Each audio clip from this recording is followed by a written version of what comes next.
So would it be fair to say, if I summarise it, it's learning good habits in bad times and taking advantage of the lull to put in good systems, processes and standards?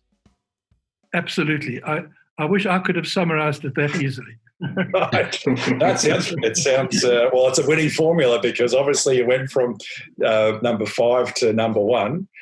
And it's interesting that and it's a credit to you gentlemen doing this, is that you got that customer centricity and then got the house in order when the opportunity was there to do so, rather than just battening down the hatches and keeping the status quo. It was right, okay, now's the opportune time to do some process improvement, system improvement, and introduce standards when everybody has time to actually implement them.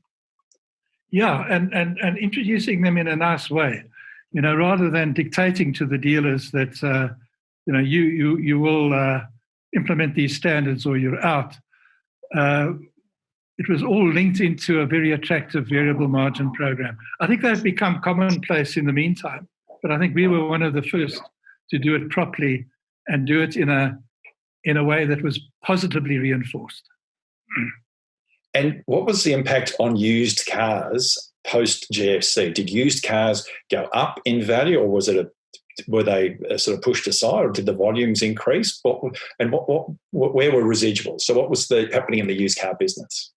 Yeah, I think you can bet the farm in South Africa on the fact that the progression of the new to used car ratio is inversely proportional. In other words, when the new car market is good, used cars pull back a little bit, and vice versa.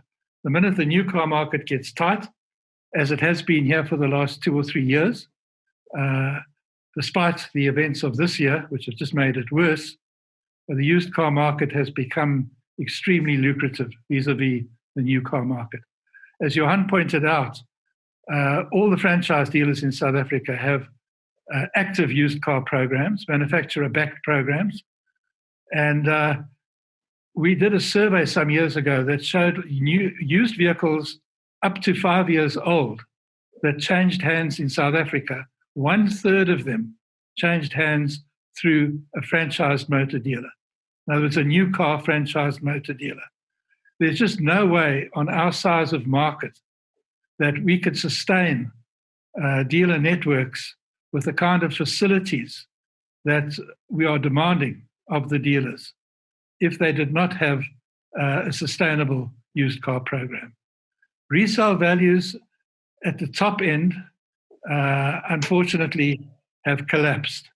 In the early BMW days, in the late 70s or 80s, it was all about resale value. Mercedes-Benz's big counter activity against us was always to point out how good their resale value was. And they knew how to do that. They knew every trick in the book. But unfortunately, those were the days, as the song goes. That's not the case anymore. The resale values have fallen back more or less in line with what you would find internationally. Right. And as far as the B2B business, there's retail private buyers. Is there a large business segment where there's multiple vehicles purchased, or are very much the vehicles a single unit, single customer? From the used side? Yeah, no, I think it's more single customer on the used side. Yep. But it's quite interesting that a lot of this, the source of supply for used vehicles comes from bulk sales to car hire companies that are linked to some sort of buyback program by either the manufacturer or the dealer. So yes, the used car market is one at a time. Right. And the service department, as far as after sales, post GFC was a huge focus, obviously for customer, from the customer experience perspective, but from a profitability perspective, were there any actions that you took in that after sales side? Any specific actions? I think it was all around trying to continue improving retention. I'm not sure about the Australian market, but certainly in South Africa, once the warranty period is over, then most of your customers migrate to an independent operation. So what we and a lot of other manufacturers did was built in service programs, extended warranty programs, maintenance programs. Johan and I, when we were at BMW, together with our management there in the early 80s already, put a built-in motor plan, what we called a motor plan, which was a full maintenance program into every BMW that was sold. In other words, it was built into the price. And that is still the case today. There's a 5-year full maintenance program together with the warranty and obviously service as well. So that has helped to extend the retention. But it's still a challenging problem. I think that as long as the motor manufacturers continue to oversupply and to extend production capacity in the hopes that the sales side will keep up with it, as long as that happens, the profitability on new cars is going to continue decreasing for both the manufacturer and the dealer. And this old habit of trying to make up for that profitability on the after-sales side is going to continue backfiring unless that fundamental changes.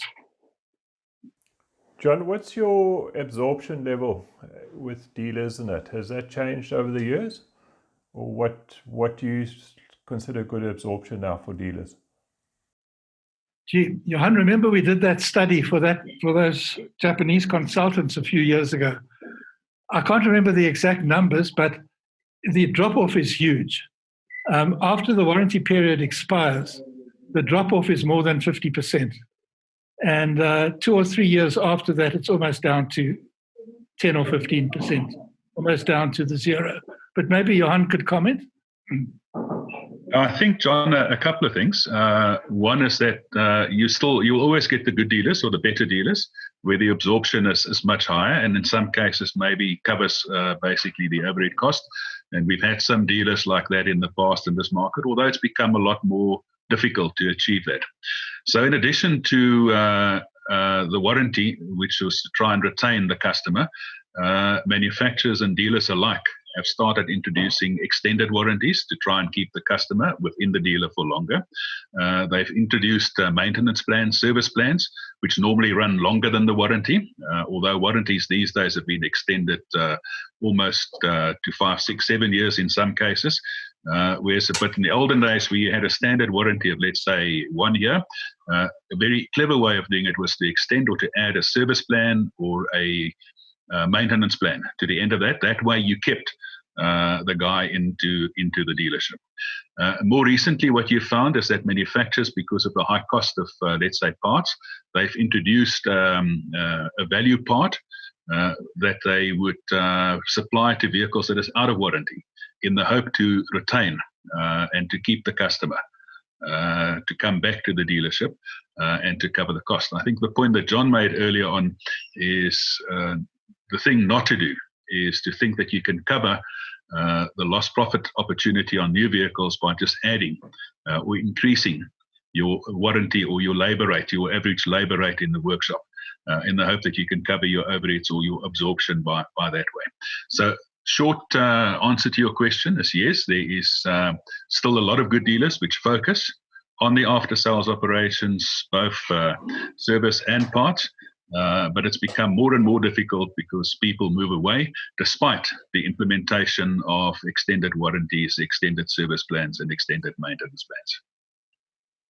So the question, just when we look at all of the departments together now, so what's the average dealer net profit to sales percentage? Do you have what the number was before GFC and post GFC? And then what was it up until this latest COVID? What was it trending as far as the latest COVID situation, like pre-COVID? Mark, it was before global financial crisis. As John said, we were heading at one stage for a market of 1 million units. Of course, the industry was flying, profitability was good.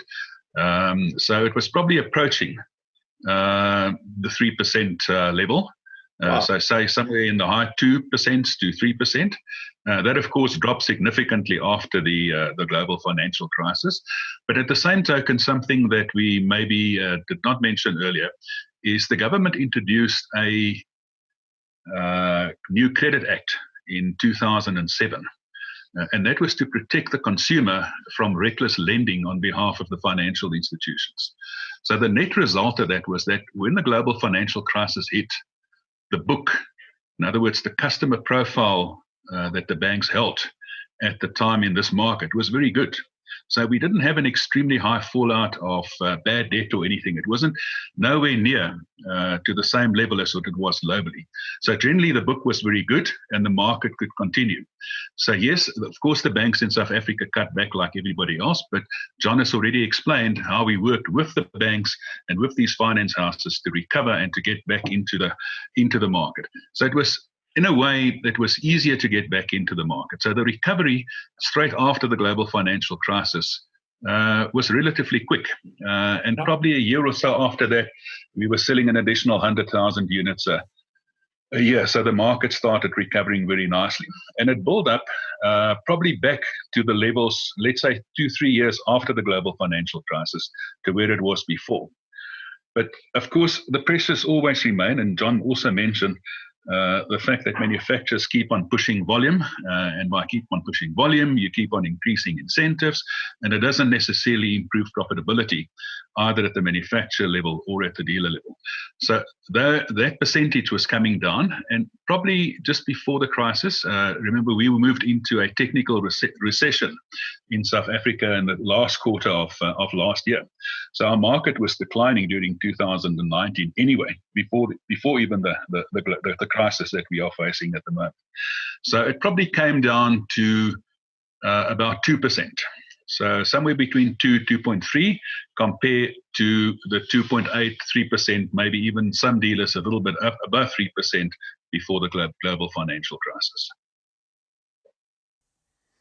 Johan, in terms of COVID-19, where do you see the impact on the market? How do you think it's going to trade out of the market, and what do you think is going to happen there going forward? John, I think the impact on the market is going to be enormous. In the first month of lockdown, I think we sold 400 cars. We have opened the market 2 weeks ago.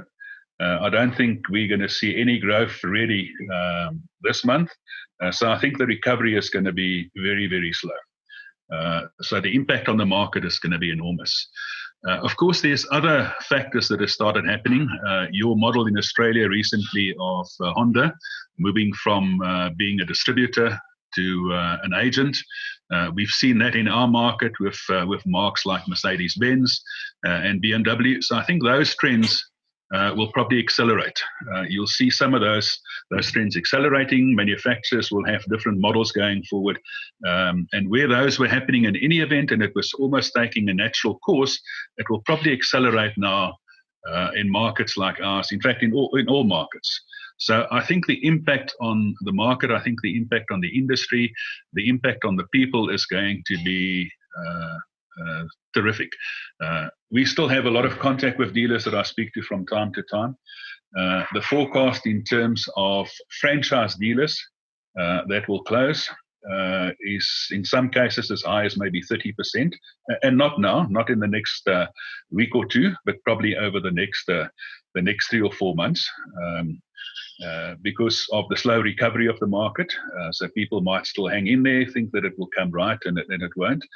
So that's significant. You can imagine if you lose 30% of your franchise dealers, that's a big number. I mentioned earlier that we have 1,600 franchise dealers in South Africa. So you can do the calculation for yourself. It's a significant number of dealers. You can imagine the impact of that on the towns, the smaller towns, on the people that work there, on the communities. It will just be horrendous. So I think that is what is facing us short term. John, I don't know your view, if you want to add to that, or if your view is any different. Yeah, I could only say that I hope you're wrong, but I don't think you are. I think we're going to see a consolidation. There's going to be casualties. not only in terms of the number of dealers, but I think we're going to see a rationalization in the number of dealer owners. So I think the trend is going to be more outlets per owner into the future. We're also seeing fundamental changes that I believe have also happened on your side of the pond in New Zealand, and now I think Honda, I think, is doing it in Australia, whereby customers no longer, dealers aren't dealers anymore for BMW. They have pioneered a scheme whereby the dealer is an agent.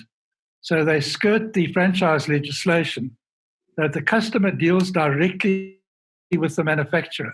So if I want to replace my BMW, which is due for replacement in about a year's time, I can no longer go to my friendly dealer and negotiate an excellent price. And believe me, being in the business and having worked at BMW, I know how to negotiate a good price. But I can't do that anymore. I have to go onto and I can go into the dealer and look at the cars. The dealer can help me go online and configure my car. But the actual structure, the financial structure of the deal is done by the manufacturer. Yes, of course, they have special offers. If their stock is accumulating on a particular model, as is happening at the moment, and I've been into their website and checked some of their special offers, I must say they're pretty good. But we're seeing a fundamental change. I think that the COVID thing is going to accelerate in terms of online shopping, not only because people are becoming comfortable with it, or people that didn't use it before are having had to become comfortable with it, but because there's not going to be your friendly franchise dealer in every neighborhood anymore. Yes, I think people will travel to go and have a look at the product they want, and then all the transactions are going to take place online.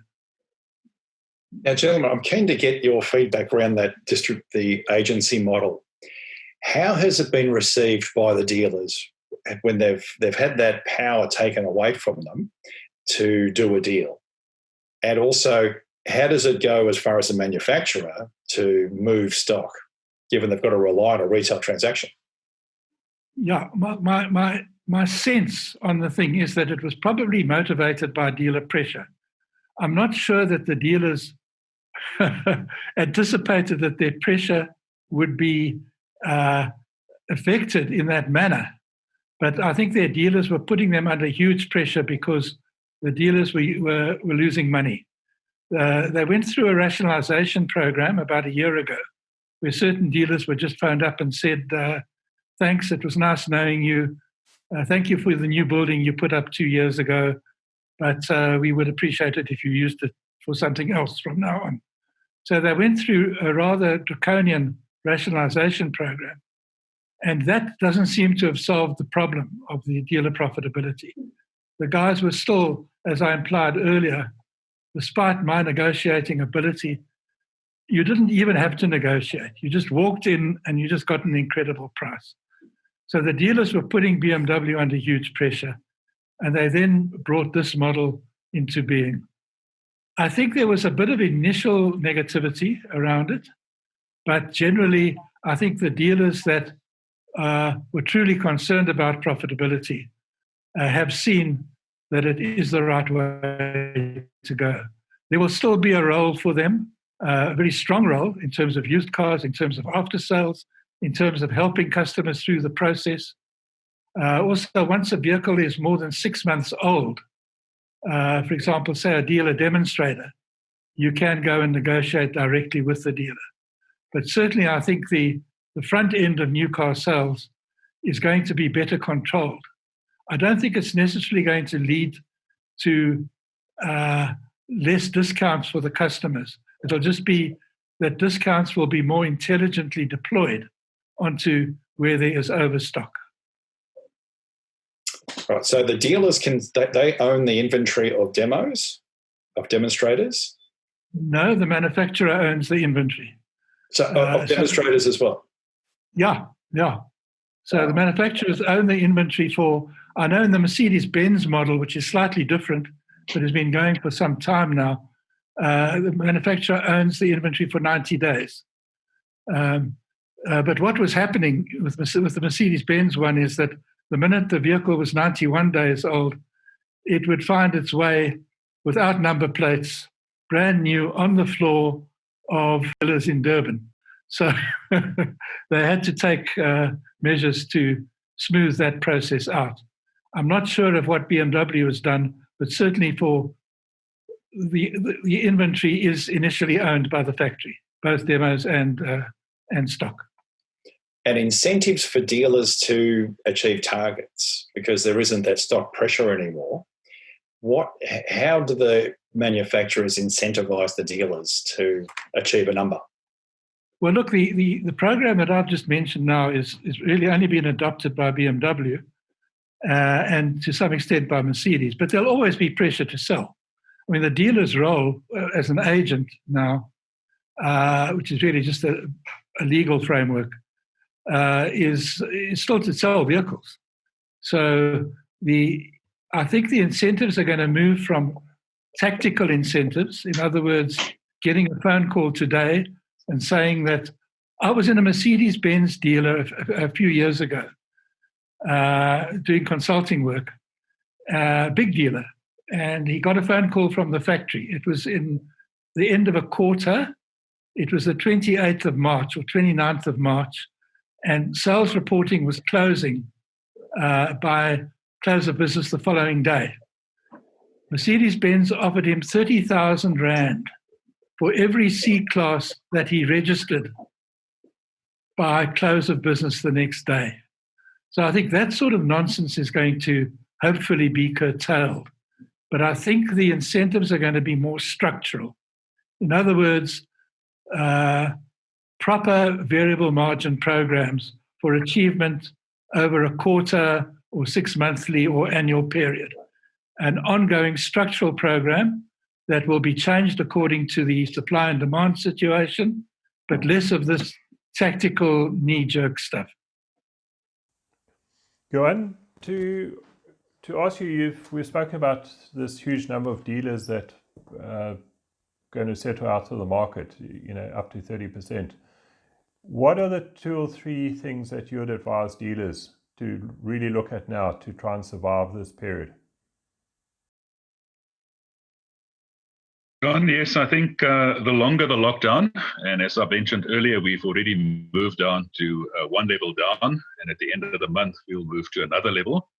But nevertheless, there's still a lockdown, and it still impacts on a large number of people and their employment.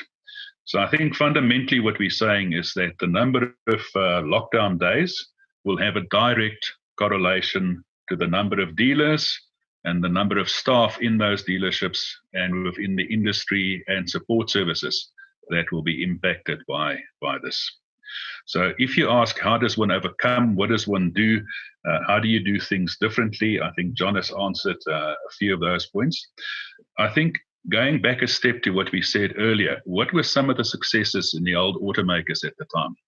When we introduced a variable margin program for the dealers, to try and make sure that we improve things. So our margin program at the time was done to reward the better dealers. In other words, the dealers that were doing more than what was just the minimum requirement. We didn't just leave that onus and that responsibility on the dealers. We also went internally at the time and we said, because we're setting these very high CSI targets for our dealers to achieve in terms of service and sales, we will also set those targets to all management within the manufacturing company, within Nissan South Africa at the time. So every manager inside Nissan South Africa's variable compensation was impacted by the CSI result that the dealer achieved. So you can imagine to try and go and sell this to HR and go and try and sell it to a finance manager who says, how can I impact on CSI? But nevertheless, we did that and we pushed it through. And I think it was a combination of what we did at the manufacturing end and what we did at the dealer end that made that successful. If we had just tried and enforce dealers and just try and incentivize dealers, or whatever approach we took to achieve these things, it would have not had the success that we did have because we involved both parties. So I think first and foremost, we need to understand that I think the relationship between dealers and manufacturers going forward is going to be vitally, vitally important. I was talking to some dealers, as I mentioned earlier. The one guy was saying to me he got a letter from a franchise that he represents, and this letter said, we understand that we're all under financial difficulty. You do not have to settle your parts account this month. You've got 90 days. Please talk to us. We'll work out how do we handle this parts account. I spoke to another dealer, another franchise. He said he also got a letter from his manufacturer, and it was from the credit control committee that said, just to relay the message from our managing director, that he's rather disappointed that you did not pay your parts account on time. So I think those illustrate two different approaches from these manufacturers. So first and foremost, manufacturers and dealership has got to find one another.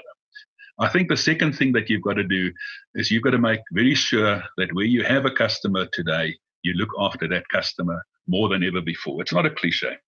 If you've got a customer, make sure that you look after him. If it's sanitizing his car after it's been serviced, if it's making sure that his vehicle is fixed the first time, if it makes sure, whatever the circumstance, whatever it needs to do, you need to look after that customer today, more so than ever before.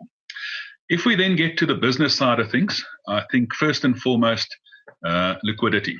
If a dealership does not have the right levels of liquidity today, he's going to run into a great amount of difficulty. And he's probably going to be that portion that is not going to survive.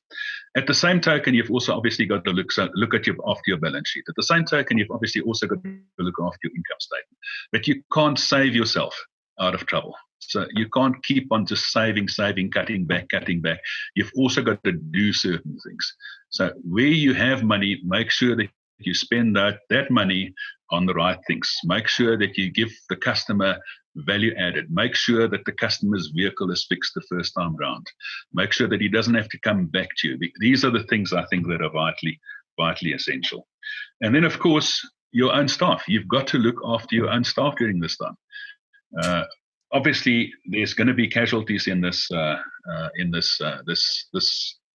time, but make sure that you look after them. They're taking exactly, if not more, strain than what you are taking through this process.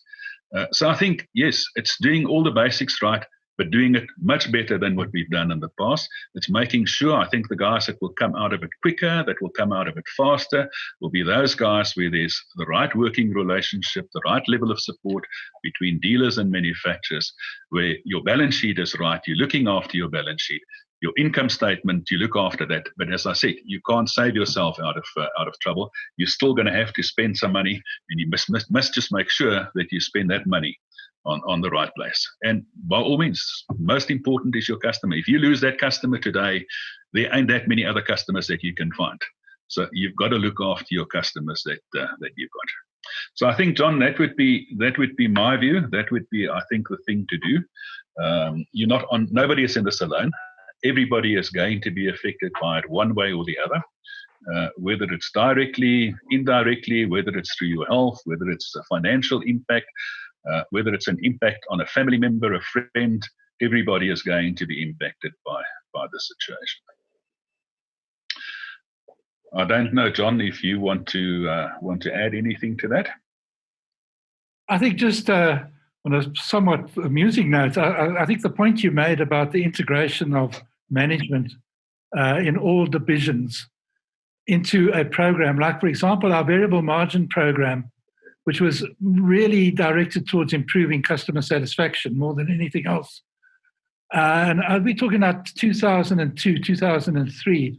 I needed to unlock 100 million rand for that program. Now, normally I would have battled for 3 months through the bureaucracy, and maybe it would have had to go to Japan, and there would have been all sorts of nonsense. I got it approved within 1 day, because the financial director or the people that had to approve it were also now being incentivized on an improvement on CSI.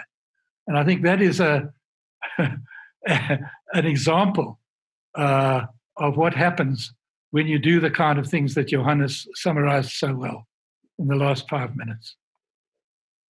Johan and John, I really appreciate the your time here today, and the story that you've just outlined. It amazes me, because it is very simple in what you're saying, and your success is very simple. If you start with a customer, correct me if I'm summarising this right, you start with a customer and get the customer right, they will keep doing business with you, which is your retention. You will sell used cars and service to them and trade their used cars and create new customers. You have systems and processes in place that have standards, and you raise your business based on raising your standards. And then you look after your people and the people who sell the cars for you, which is your dealerships. So you engage your employees, your teams. You make sure they're focusing on where the money actually comes from, which is the customer to start with. So all through, you actually ticked every box, which actually doesn't surprise me that you were so successful in what you did. And that is the formula to continue going forward. Yeah, but Mark, if I can add to that, I think also comes out of how I understood it is the accountability. So you measure and everybody's accountable. Doesn't matter if you're the finance person or the cleaner in the factory, everybody is accountable to that success, and you all measured against it. So I think it's very interesting for me what you put across there, John. Yeah, one of the things, working for Nissan became a very different proposition after the famous Mr. Carlos Ghosn got involved. And he despite what's happened in the recent past, he really put incredible disciplines into the company, because the company was going downhill fast. And for the reasons Johan mentioned earlier, they tried to save themselves out of trouble. And Ghosn came in there like a breath of fresh air. And one of the things he put into place were KPIs. And every single manager, right down to junior management level and supervisory level, had KPIs, but proper KPIs. And that's what you're talking about, measurable accountability. And every single manager got a quarterly bonus based on his or her achievement of their KPIs. And I think that is a huge key. Now, people talk about objectives and KPIs and incentives and management bonuses, and they talk about all sorts of things. But doing it properly, having properly accountable, measurable KPIs. If a KPI cannot be put, a measurable KPI cannot be put onto a job, then that job shouldn't exist. In other words, there should be some way, every single job in every single company, somebody should be looking to move things from where they are to where they should be. I was talking to a guy on the golf course the other day that worked for one of our huge organizations. And we were talking about this KPI thing, and he was quite senior there. And he said, yeah, but it wasn't that easy for us, because we were in senior project management. I mean, this guy was a rocket scientist. He was he was incredibly well qualified. It was a chemical company. And I said to him, no, you can't put KPIs to that. You need to put timing parameters to it, because every project that you were given would have a time. So it's possible to put a KPI to every single job out there. And that is also where the Japanese disciplines and processes helped us a lot. But I think that was a critical factor. And thanks for raising that, because I did leave it out earlier and I meant to cover it. Excellent point. Thank you.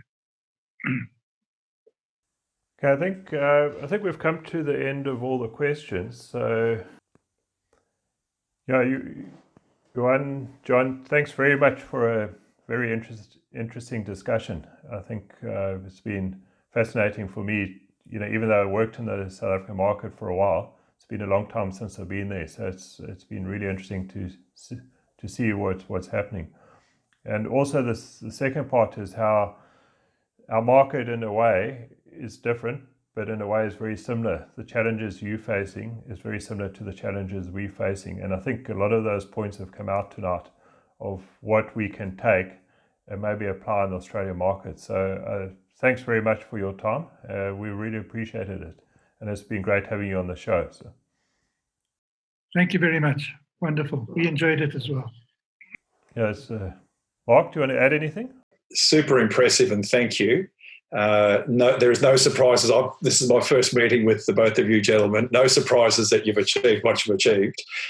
When you outlined the steps, the problems, how you've dealt with them, and just getting back to the basics of customer centricity, and also not this whole desire to push volume at all costs, because at the end of the day, that hurts everybody.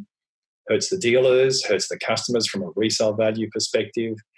It hurts the customer's experience as well, because money becomes the motivator, not the customer. And money will come when you look after the customer, and that's really that's the message I got loud and clear. But also, I was not aware that you're a net exporter. I think that's a credit to your country and the leadership that you have promoted your manufacturing industry. Sadly, we've lost ours. So we are very much the mercy of the exchange rate. So when the exchange rate tanks, customers end up paying for it, or OEMs go out of business. So it's a sad situation, and it's a credit to you guys that as being part of that industry there, that you're still a very resilient business. Even though our market's bigger, 50% of our market is B2B in some way, shape, or form. Only 500,000 units are true retail customers. So we muddy our waters with the different sales channels here. But I really appreciate it. It's been a massive eye-opener for me. Thank you. Very much. Thank you. To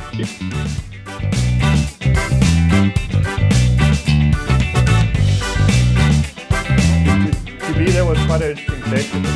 Quite a lot of stuff came out of it. So. For me today, blew me away, just with the understanding of the South African market, with the production of over 600,000 units. And yet the market is a 500,000 car market, but you actually make more cars than actually are sold. So you're a net exporter than with only 400,000 imports. But my three key takeaways, which Johan really summarised well, I thought, were that customer centricity, getting the processes and your balance sheet and your business process right, but also the psychology game of making sure your team's ready, because everyone's been psychologically whacked with this situation. It's bigger than the GFC and has been longer than the GFC. So it's that whole psychologist that you've got to be as a leader in whether you're a dealer or an OEM, to lead your people into believing again. And because the market will come back, as it always does. It's just a matter of the timing. So they're the three key takeouts for me, which I think were really profound from what these guys were sharing. So Mark, the point that for me, the very important part is that the relationship between the OEM and the dealer, and having empathy and understanding the challenges they're having, because I think if that comes across, you'll get the dealer on your side, and I think he will then work with you going forward. The negative impact of what Johan mentioned, I think that can have a detrimental impact on the relationship. Well, thank you very much for listening. It's been very hopefully you've got as much out of today as what we did. Please follow us on LinkedIn and also on YouTube, and follow our channel. Give us plenty of likes if you like it, or give us some feedback, or for any other suggestions that you have, any other topics you want us to cover, or any other operatives you want us to interview. We're here to serve you guys. Thank you.